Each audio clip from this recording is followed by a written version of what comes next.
Hello' আমাৰ নাচনীসকলে যিখিনি আহিছে দৰামণিৰ পৰা আমাৰ যথেষ্ট আনন্দ পাইছে, ৰাইজেও পাইছে, গোটেইখিনি পাইছে। গতিকে আমি একো দিব নোৱাৰোঁ। মৰম স্নেহত মোৰ ফালৰ পৰা আৰু বাণেশ্বৰ বসুমতাৰী ন কৈছে তেখেতে 200 টকা আগবাঢ়িছে। আমি এইখিনিতে সৰুকে কথা এটা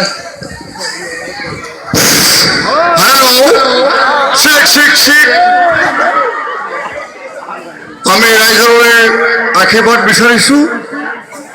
এই দুজনী ছোৱালীকেইটা ভালে কুশলে নৃত্য প্ৰদৰ্শন কৰিব বুলি মই আশাবাদী। এহে আমাৰ ইয়াতে বিচাৰকসকল বহি আছে লগতে আৰু তোমালোকৰ নিশ্চয় পৰীক্ষা আহি আছে নেকি?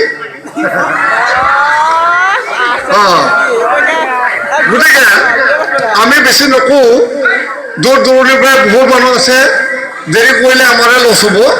এইখিনি কৈ মই বক্তা আমি পুৰস্কাৰ দাতাসকললৈ ধন্যবাদ।